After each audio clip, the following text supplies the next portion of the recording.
Hello there, and welcome to the Vomitorium Weekday show for the 4th of June, 2021. As always, I'm your host, The Metal, and I am alone today.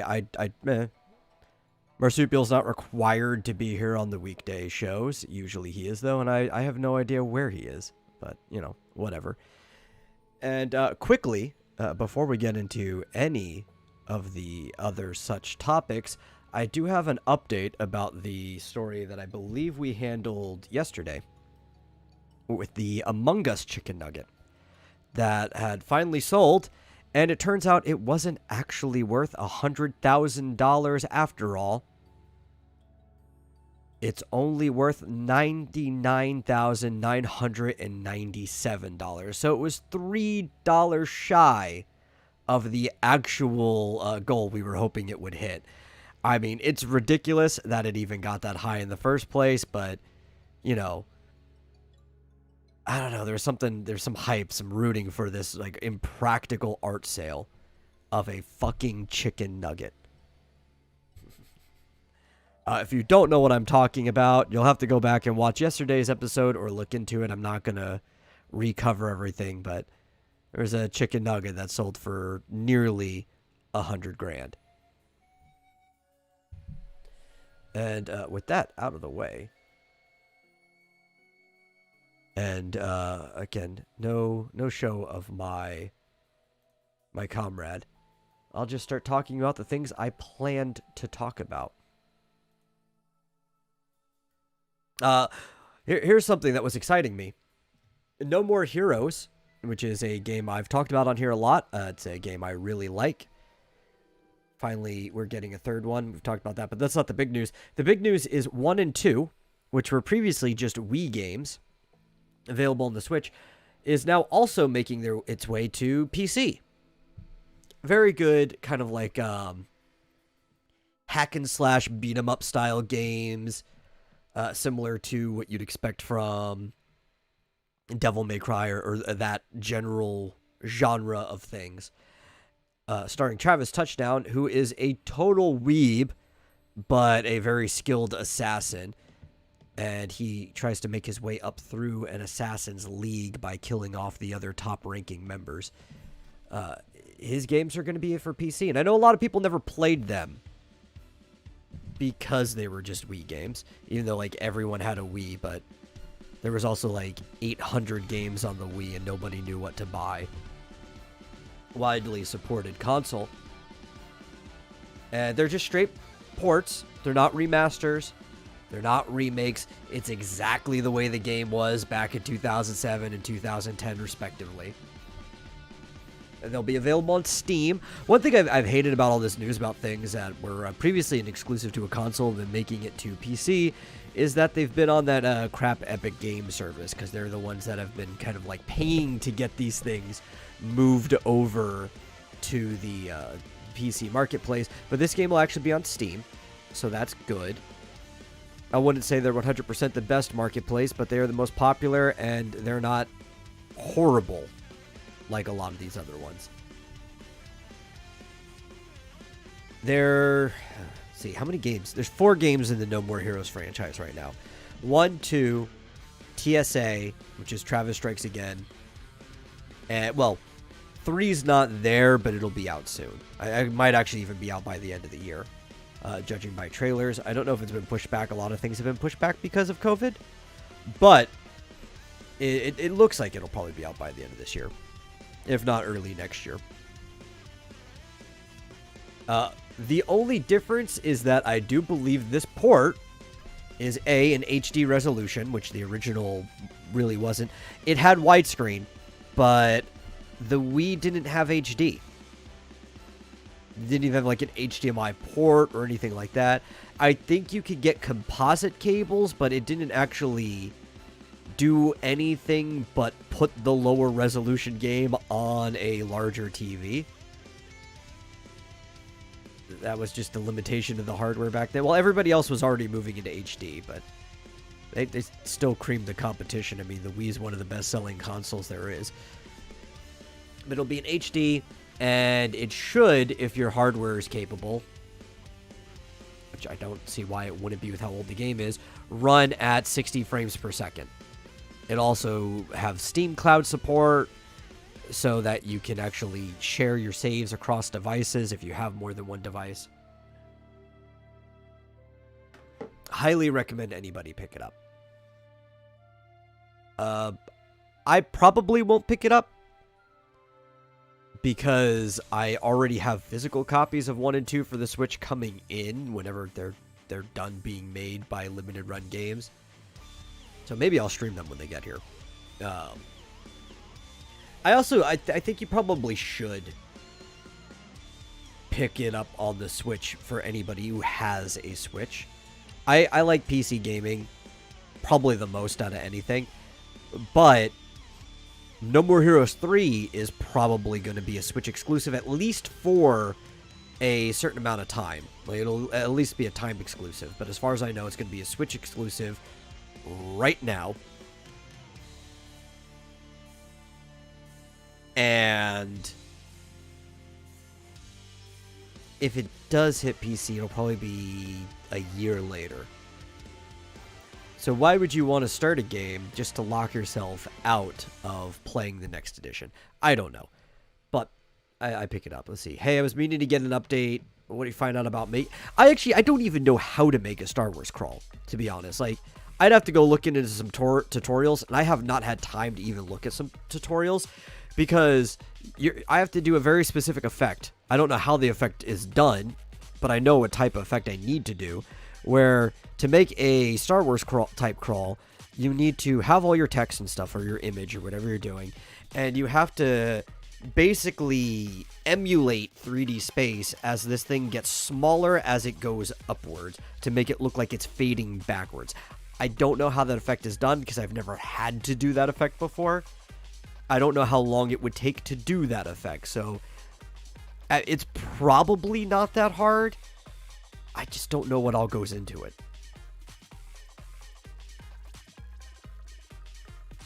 I don't know. Video editing's complicated.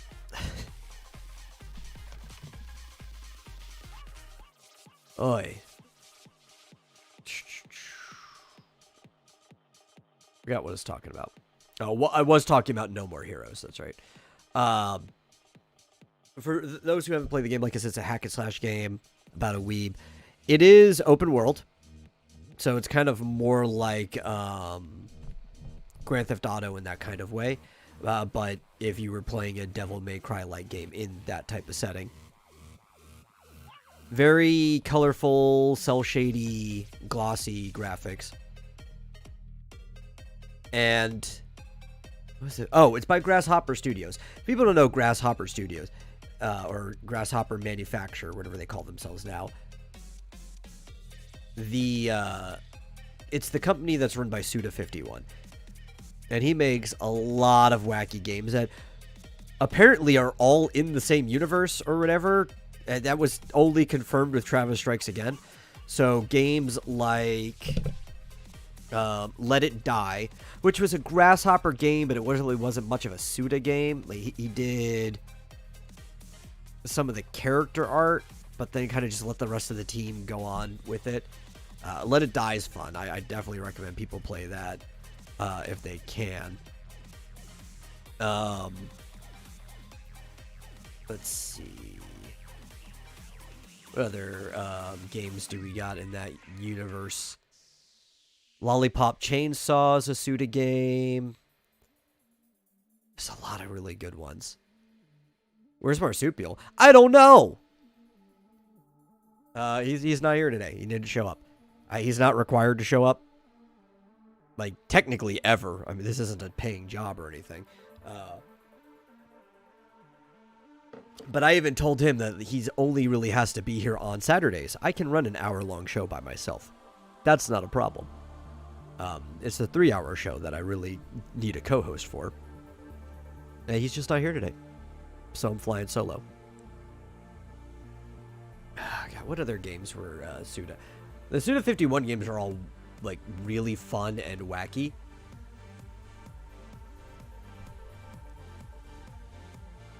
Let's see. Killer 7. Oh, that's a good one, because that's where you play, this is another Assassin one, which is obviously how it's linked in with, No More Heroes, because there's, like, a League of Assassins thing. But in Killer 7, you play, like, a single character, but you switch between 7 different ones, and you're the different killers, the different assassins, and they're all, like, a class in themselves, so you switch between to do the different things. All the Suda's games are, like, very interesting. Like, they've got unique mechanics to them. Oddball stories. The Killer is Dead is another one. The game Loaded. I'm not familiar with Loaded, so I can't really tell you that. Do you think they should ever bring back the game Loaded? Let me look this up. What was Loaded?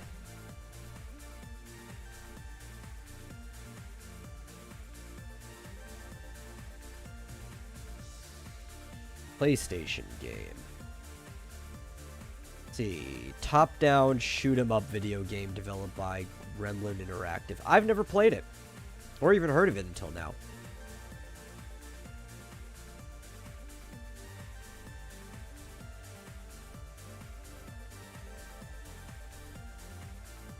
Reloaded.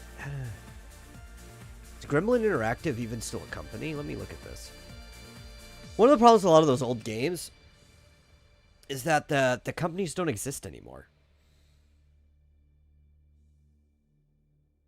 Yeah, Gremlin Interactive stopped being a company back in like 2000. Or 2003 is when it defunct. They were succeeded by Sumo Digital, though. Are they still going?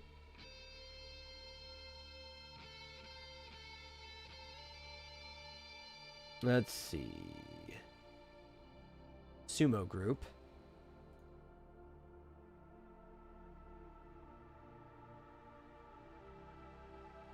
Yeah, it looks like Sumo's still going. Yeah, I don't know. Maybe Sumo would make it, but that's only if there's a demand for it. There's probably a reason why they haven't been making it. You'd have to be, like, really loud and let them know that they should go back to making this game. They're the same people that made Team Sonic Racing, though. That's a very popular game. Oh, I see why. So at this point, it looks like they're just being licensed to make other games. That's why Sumo sounded familiar. They made Sonic and All-Stars Racing Transformed, which I believe I was talking about yesterday, is my favorite sim racer game. I think it's even better than, say, like, Mario Kart.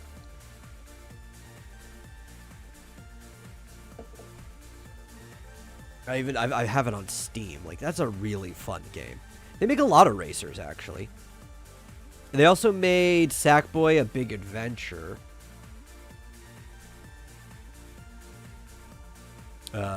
Yeah. It mostly just looks like they're licensing out to, or getting licensed out to make games right now. Sackboy: Big Adventure sold really well, though, because it was basically just Little Big Planet, but done in, like, the Super Mario 3D Land, 3D World type way. I often see Buck playing it.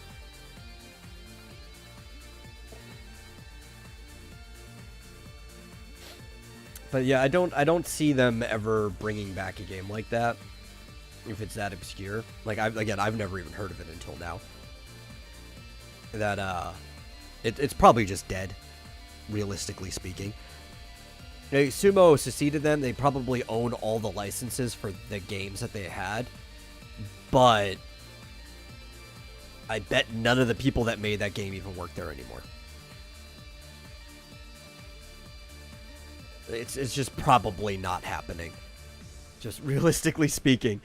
That's why you gotta have, like, what's it called? You have to have a man with a plan at the lead of any developing studio that you have, right? You gotta have, like, a director that stays consistent. Suda 51 being an example of one of them. You have Kamiya over there at Platinum Games. Used to be Clover. Used to be Clover. Sorry, Grasshopper Westuda. When you have somebody like that who's in charge of your company, even if they partner with somebody else, as long as that person stays around, you start to see some of the old titles recirculate and stuff. It's their babies. They want that passion project back out, even if they have to push it over for a while. Although everybody complains about Platinum because Kamiya really likes his games, and then they'll get a license for another game, put out this like half-assed project just to get the money to fund the actual games that they want to make. They did that with the Teenage Mutant Ninja Turtles and the Transformer game. Ugh. But hey, you know, Bayonetta's good.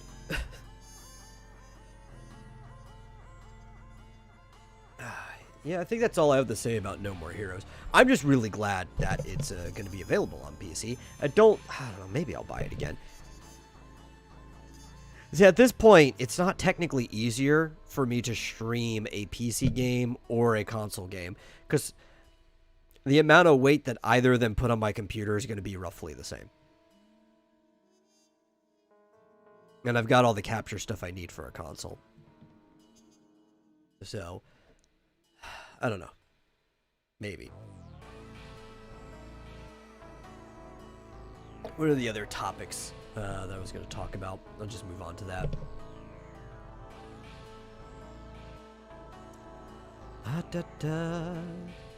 Oh, here's something interesting. So, I'm a big esports guy. I don't know about anybody else, but I like following esports. No, I do not call them athletes because you have to actually be doing something physical and athletic to be an athlete, but I have no problem calling them esports. They're distinct from other sports, and it's still a competition that functions in the same way. And one of the ones that I followed for the longest time, well, the two that I still follow very regularly are Smash Brothers and League of Legends, which this team is involved in both. The esporting team TSM, also originally known as Team Solo Mid, which came from League of Legends. It comes from the name of, if you're in the mid lane and you're playing by yourself, you are playing solo mid. And the founder of it was the mid player of that team, Reginald. Actually, I don't remember what his actual name is. He just wanted like a, I think he even said he wanted like a really, really boring, stupid sounding name, so he went with Reginald. But Team Solo Mid is merging with a FTX, which I'm not quite sure what that is. It's a coin exchange. It's a cryptocurrency, FTX. Original coin was FTT. Let me see if I can find out what FTX stands for, though. But they're merging as a business, right? I guess that you could say that's a sponsorship in a way. Yeah, it doesn't actually look like it says what FTX stands for, like, anywhere. Maybe it doesn't stand for anything. That could just be, like, the name of their token or whatever. I don't know. But, yeah. They're merging with it, and it's actually coming with a problem, right? So this big cryptocurrency corporation is merging with the esports team, and they want their token's name at the end of the team, right? So you have TSM FTX will be the new name of the team, and Riot is not okay with that. The kind of merger itself doesn't violate any of Riot's regulations for the LCS. To explain these, Riot is the parent company that, or the company that makes League of Legends. Parent company. For the longest time was the only game they made. But Riot's the company that makes League of Legends. The LCS is the League of Legends Championship Series. And this does not violate any of their rules. What does violate their rule is putting the FTX at the end because, as they will state, the FTX counts as a sponsorship, which you're not allowed to have in your names or your jerseys. Despite not being athletes, yeah, everybody wears jerseys in esports. I guess it makes you feel more like you're on a team. I have no problem with it. It's just kind of like pretentious, if you ask me. Even the fans and stuff will buy the jerseys to wear them on like tournament or competition day. It's like a fan at home wearing their team's jersey on game day or something, which I always thought was kind of pretentious too. It's like, you're not playing on the team. Why do you need a jersey? I don't know. I always thought it was kind of stupid. But they're not allowed to have it on their jerseys. What was the specific words they had on here? Let me find it. Crypto exchanges fall under a category of sponsorship that carries activation restrictions, is the words that they said. TSM's naming convention and FTX brand placement on TSM jerseys will not only apply to the LCS, will not apply to the LCS or other Riot Games esports in North America. So they can have it on the NA jerseys, but they can't do anything internationally.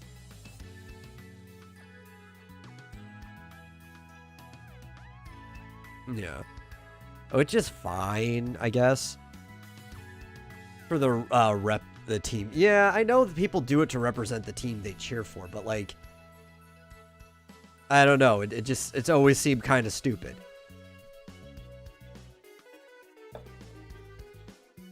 I guess I just can't get into that headspace. I've never been that kind of guy. It doesn't make sense to me. Like, I know why they do it, but why they do it doesn't make sense. But, yeah. It does look like, I mean, this is a really good deal. It's a 10-year contract that they're doing with this that's worth $210 million. Can you believe it? This was a company. Like, I want you to understand how this company started, because I've been following it for a while. I was never too much of a TSM fan. I liked some of the people that played on the league team. And I think one of my favorite Smash players is a TSM sponsor. Or is sponsored by TSM. But, like, so this team started at the beginning of the LCS, basically. Back before League of Legends was, like, the biggest game in the world, which it was for quite some time. The biggest game in the world. It still kind of is if you actually look at monthly active players. When it started, though, hardly anybody was playing. The World Championship and stuff was really small. And TSM was one of the earlier teams to come out of it. And all of these teams started as very small gaming houses. Where it's like, well, you know, we are all playing together, so we should live together. Let's all rent a house. We'll have our setups at the downstairs. Everybody will sleep upstairs. We'll come down work. We'll do our scrimmages, train every single day, and we'll get ready for the competition. And this small little gaming house kind of just blew up into a multi-million-dollar company that's international. It's ridiculous.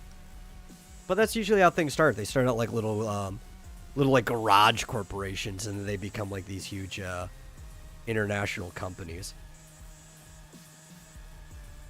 It's crazy.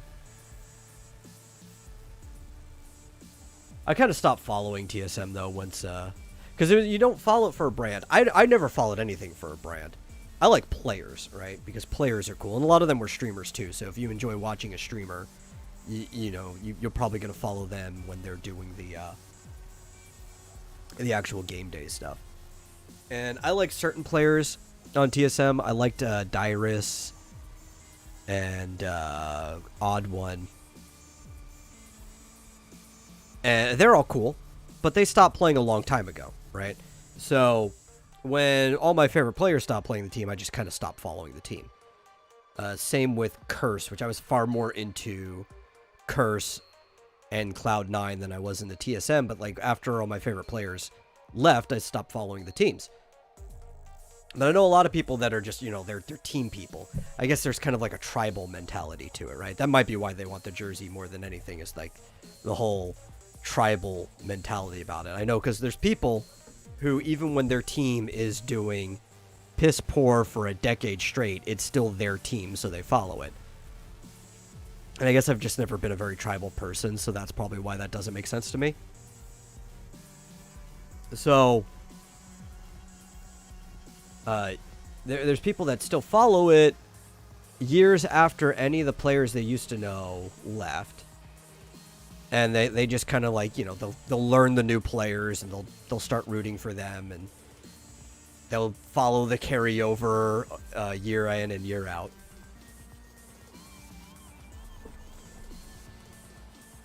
And I don't know.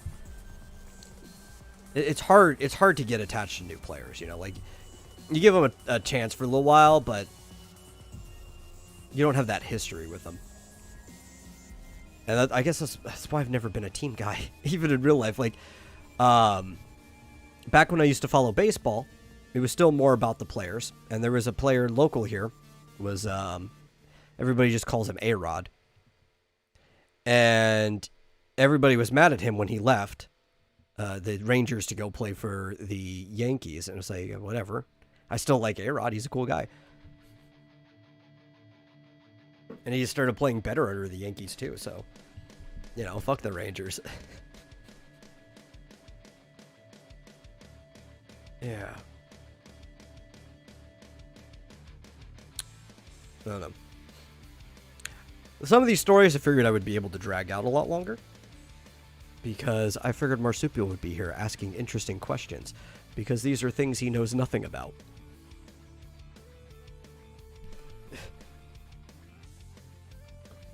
I do still have other things to talk about. Yeah, A-Rod used to play for the Mariners. Like, he was all over the place. But, like, people here didn't really start caring about him until he was with the Rangers, right?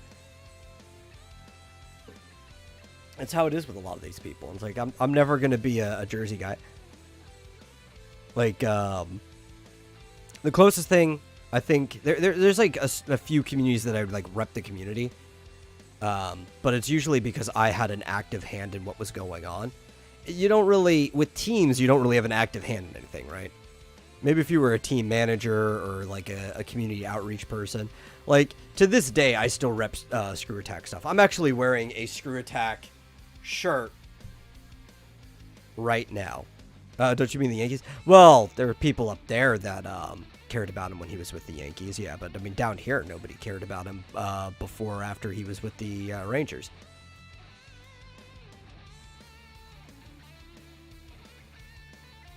What was I getting at? Yeah, I'm wearing a ScrewAttack.com shirt right now, but I was also heavily active in the Screw Attack community. That's why I represent it. It's not a team. And Screw Attack's dead. And it's like, I'm not following the corpse of it over to Rooster Teeth or anything, because the reason I followed it's all gone.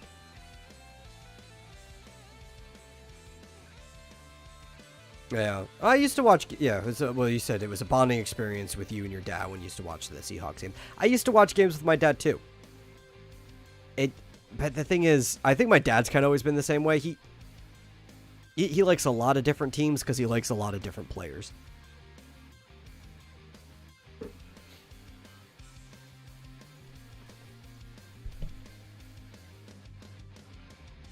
Well, you know what? Here's something I could talk about in the meantime before I go into one of the other subjects that I had.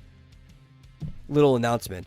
As far as I know, if it gets worked into the schedule, because I was asked to, I will actually be hosting a panel during the Newground Summerfest. I had talked about the Summerfest before, little advertisement for it.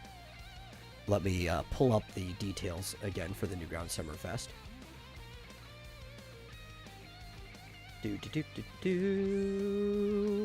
Here we go.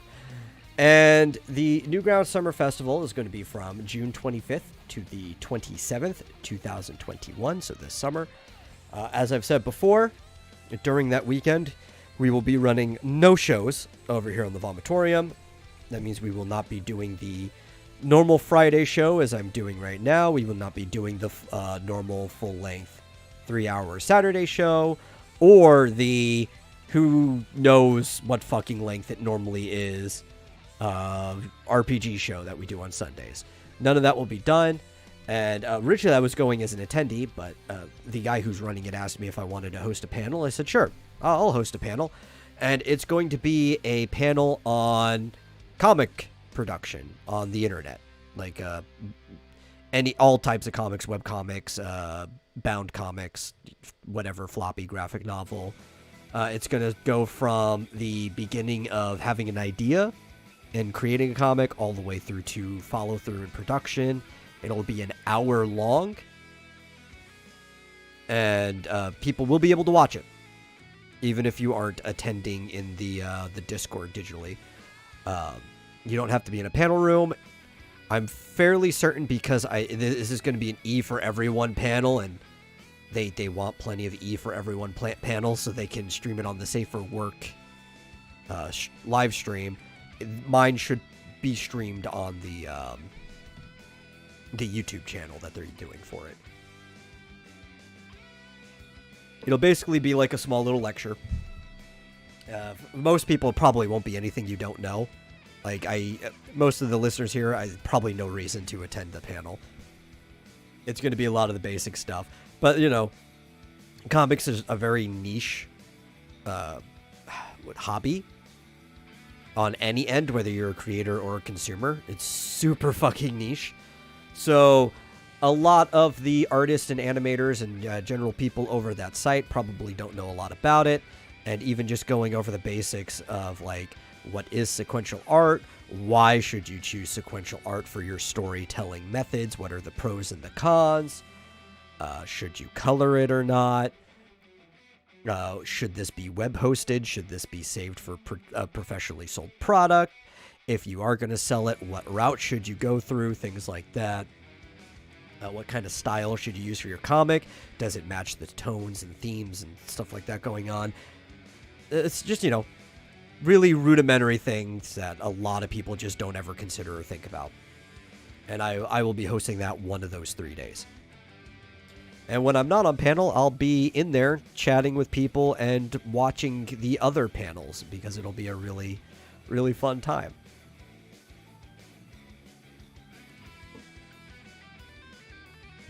So that'll be something. I've uploaded pretty much all of my comic pages, the stuff that's for free on the internet, my webcomic stuff. I've mirrored them all to Newgrounds.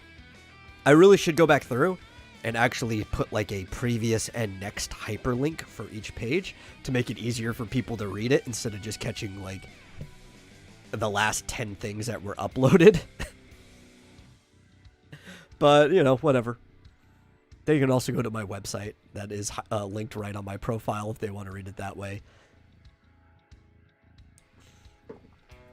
I've actually, not all my pages. I was in the process of uploading Realms and Relic there, which I still need to finish. You know, that thing has been done since last summer, and I just have not gotten around to drawing 2 pages. All I have to do is draw 2 pages of additional content, and then I can bind that and put it out as a graphic novel for people to buy, and I just haven't done it because I've been so busy.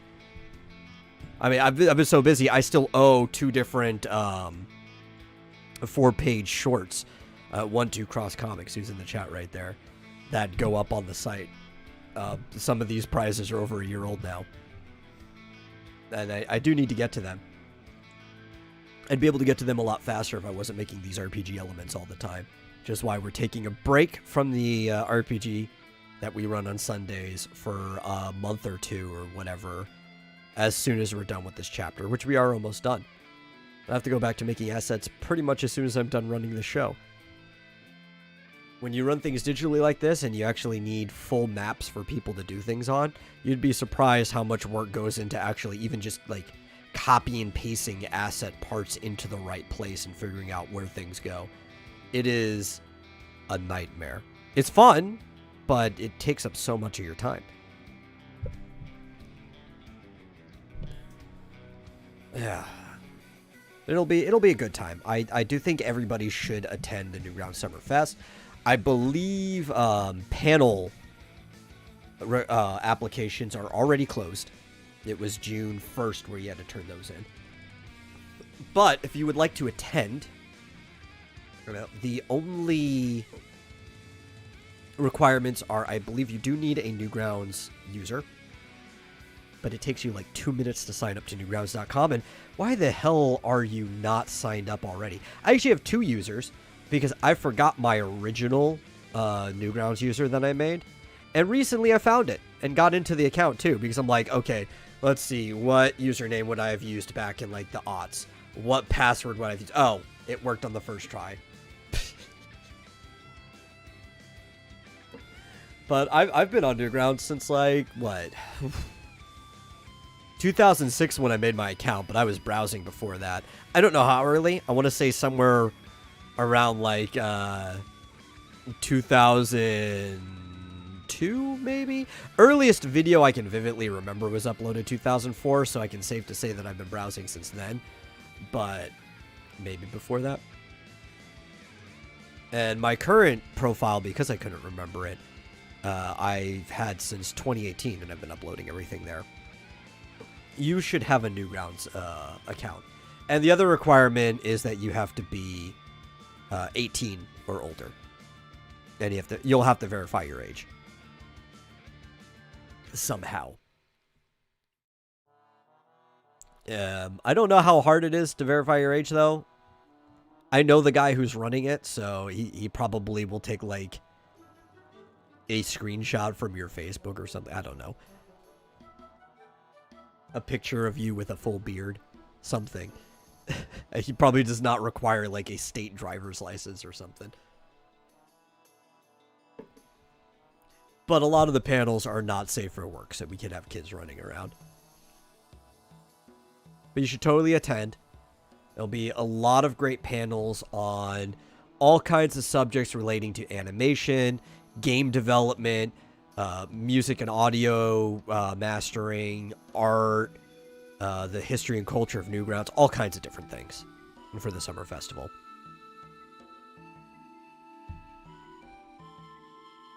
This is a screenshot of you at a bordello? Maybe. I might do it.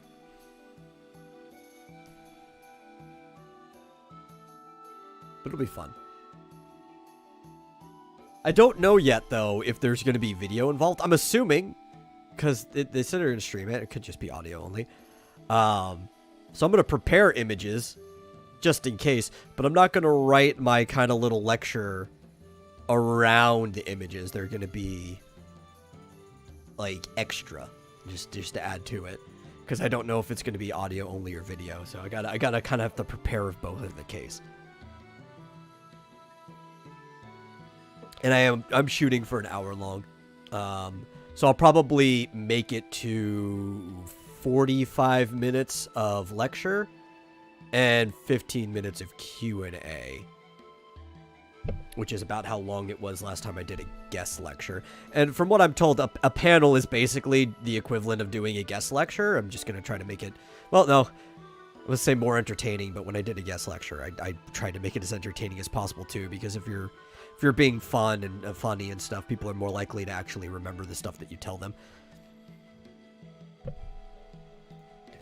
And we'll have a good time. This is a plug for the Newgrounds Summer Festival. The first one we did was because I appreciate the website and the guy who's running it. But also, now it's a plug because I'm probably going to be doing something at it.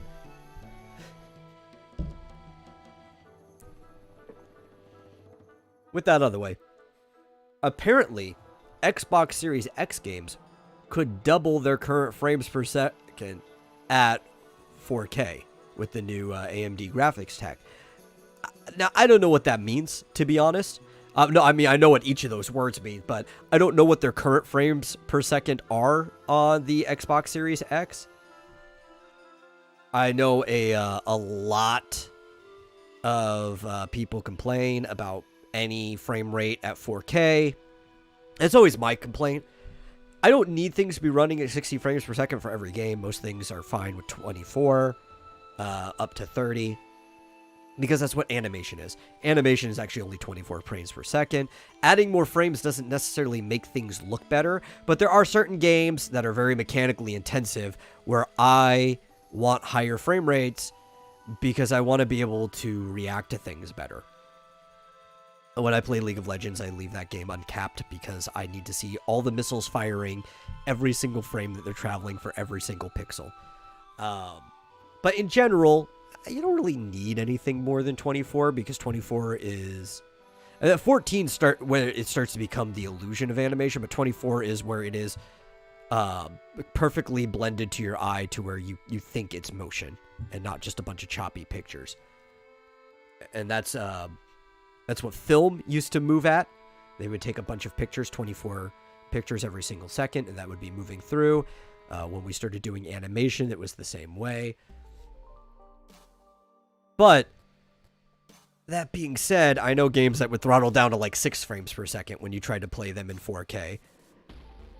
So that's definitely below the limit of animation. Some things down to 15.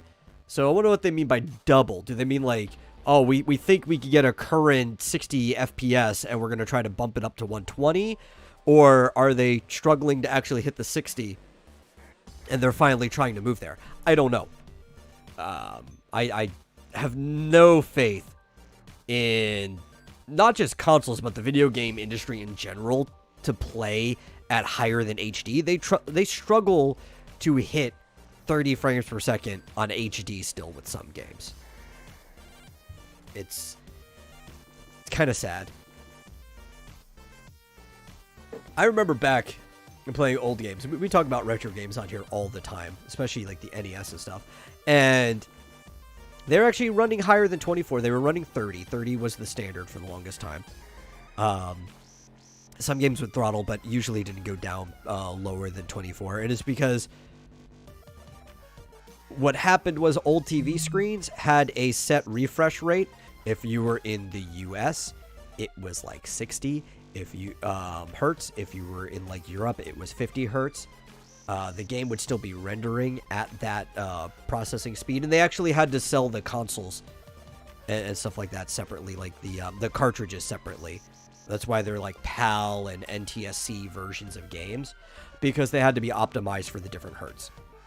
And if you're only running at 30, it was pretty easy to optimize it for each different system.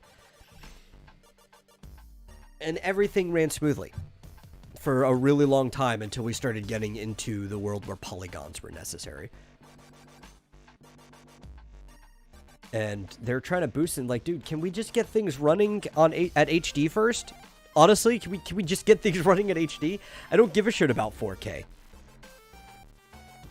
I have good eyesight. I'm one of the few people that can actually tell the difference between a smaller screen that is either 4K or 1080, right? Like, I could tell that difference. And I don't give a shit. I care about the frame rate way more than I care about pixel definition. Ugh. High Fidelity, my ass. Speaking of High Fidelity, it was a good movie.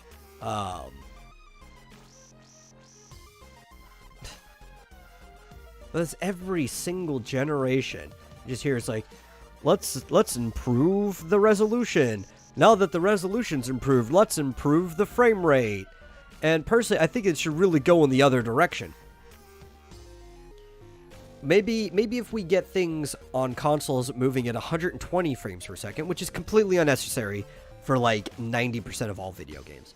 But if we get things moving at 120 frames per second first on whatever the current resolution is, then we can safely bump up the resolution and try getting things running at like 60. Is that so much to ask for? Really? I don't know. I really don't know anymore. That's why I don't really pay attention to many things out of the indie sphere, and well, the Nintendo. But Nintendo has such a high standard for their games that they hardly ever miss. They do miss from time to time, but they hardly ever do. But speaking of indie games, I think, was it last night I started playing it? Yes, it is too much to ask for. I know. I wish it wasn't, though. I wish it wasn't too much to ask for. But speaking of indie games, Marsupial and I were talking about it yesterday, I think, after the show. I don't think we talked about it during it. But a game that we were talking about on the show maybe 2 or so weeks ago called Hakko Life. I think that's how it's pronounced. It's H-O-K-K-O Life, which is kind of like a mix between Animal Crossing and Stardew Valley type game, or Harvest Moon type game, as much as I can tell. It seems more Animal Crossing, but like the time scale of the game is on a Harvest Moon type time scale where it's not in real time, so you can go to sleep and fast forward to the next day. Every minute or so, like 10 minutes in the game passes. So you do have like a limited amount of time to do things in each day. But it also means you'll be able to get through everything that's designed in the game at a fair rate. That's the one downside of Animal Crossing, is you have to wait a year to do everything that's in the game. But it's pretty fun. It's early access. It's only like $20, so it's a little glitchy, but I was playing it for like a few hours last night just for a quick break before I went back to working on things. Because, you know, with this show, playing games is part of research. And I was enjoying it. It's kind of weird in some ways, though. Like, I have some beefs. The character creator is pretty limited on options. And I don't mean that, like, because I don't really care about character creation. But take Animal Crossing with the new one, for example. Every option that you have is very distinct from the other ones. Like, all the hair look completely different. While in this one, like, half the options look the same. They're just slight variations from it. So, I mean, the same number of options would be fine if they just all looked completely different. That's one of my only beefs when it comes to the character creation. Because otherwise, I really don't care. I think character creation tends to be a crutch for games. And a lot of times, the more effort that goes into that, the less effort goes into other parts of the game that actually matter more for gameplay. The only time the character creation really matters is in an online multiplayer game where you're going to have a lot of different people and you need to have something distinct that represents you. In something that is roughly a single player game, character creation really doesn't mean shit. But what was the other? There's another complaint that I had. I'm trying to remember what it was.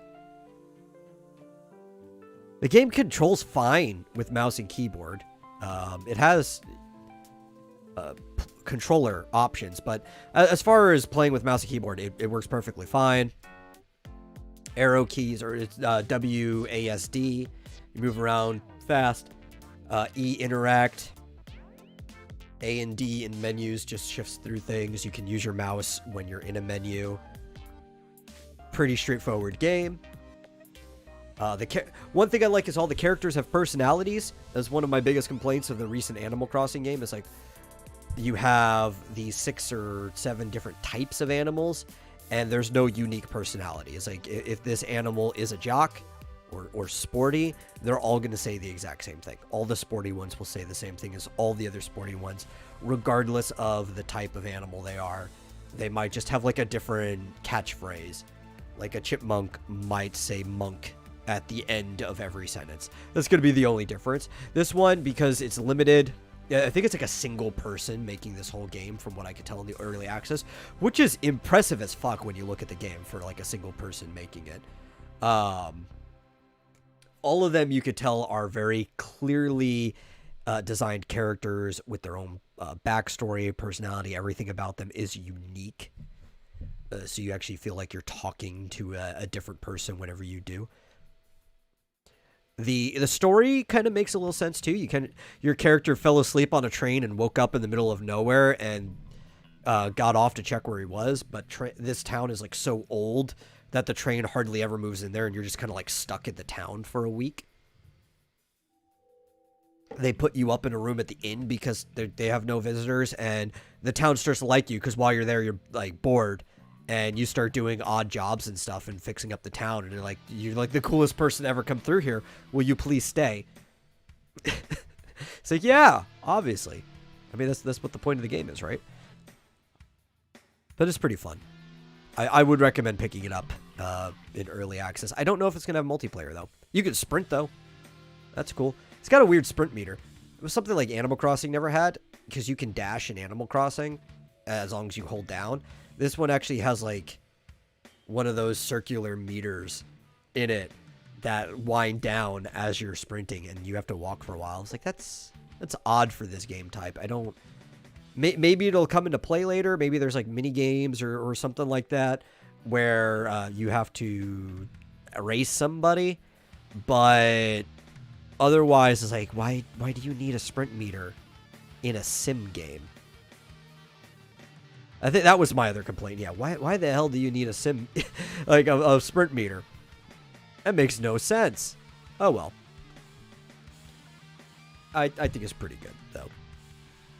I've been enjoying it. But yeah, we do have there's been a lot of games confirmed for E3 so far. I don't know what we're gonna do for E3. I don't think we're going to be live streaming it, because I know like everybody and their mom is going to be live streaming their commentary over E3, and I don't want to be up that early, damn it. Like, I'm going to miss a lot of E3 because I don't want to wake up that early. I'm just going to catch like the synopses of the big showroom stuff and watch the trailers and stuff before the Vomitorium goes live. I think we're just going to do our normal shows, and then we'll just talk about everything that happened that day. But when E3 hits, it's basically just going to be E3 week over here at the Vomitorium.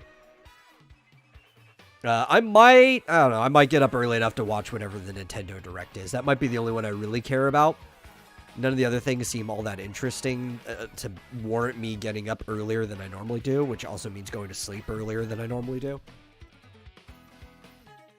But we'll probably, for the whole week of E3, which I believe, let's see, I know Nintendo is going to be on June 12th, but whatever like that week is, it's just going to be taking over the whole thing. So if you guys aren't that interested in video games, which I know that's mostly what we talk about here anyway, feel free to just ignore us that week. Well, we'll probably add in a few other things too, but it's E3. It takes over the internet for the week that is happening, because video games are the largest form of entertainment, like in general in the world right now. Video games have surpassed movies as an industry.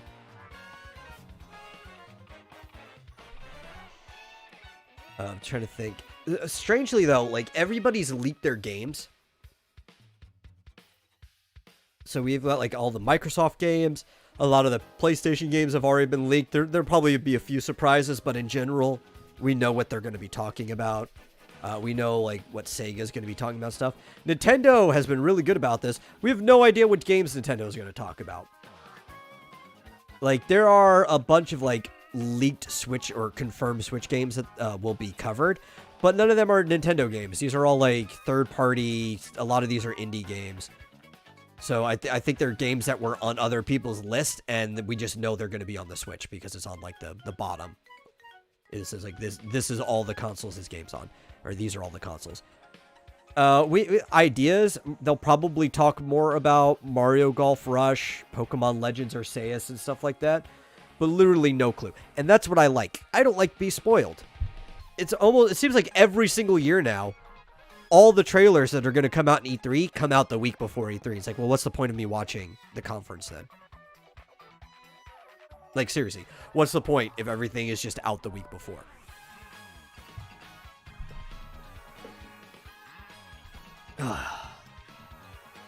Thank you, Nintendo, for actually giving me something to look forward to.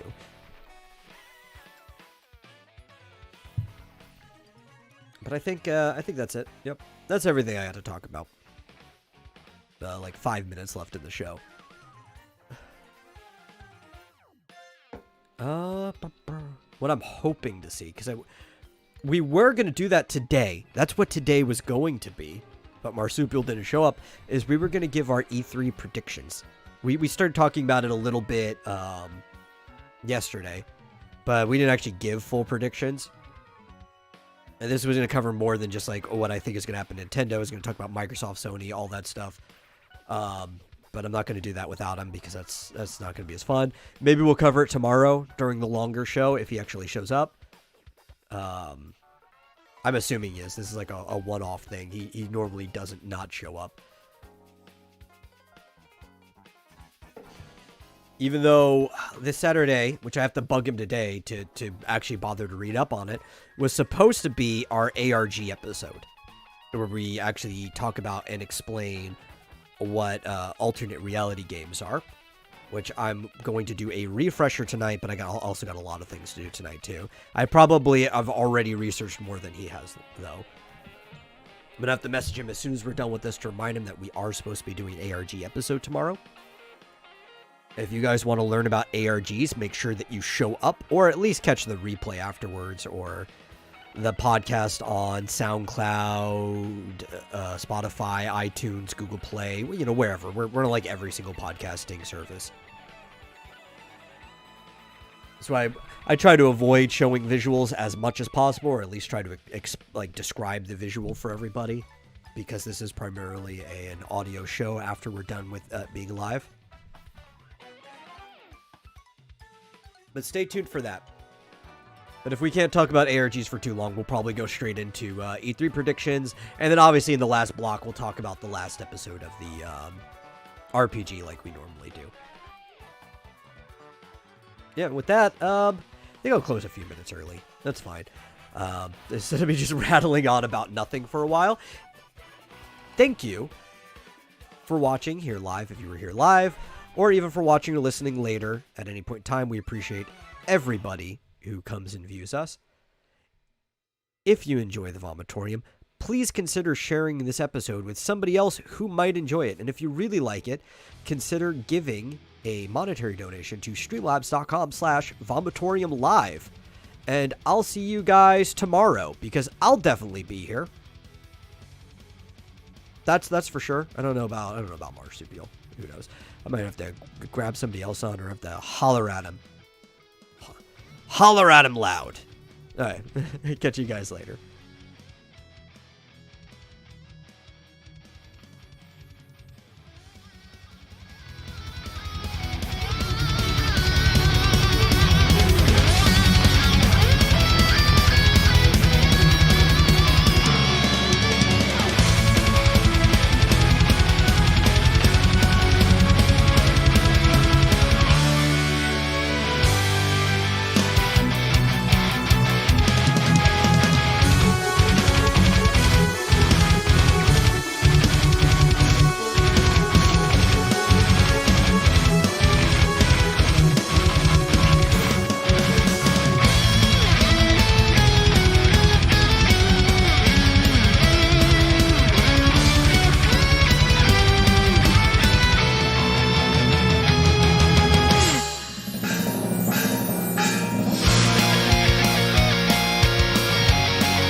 you.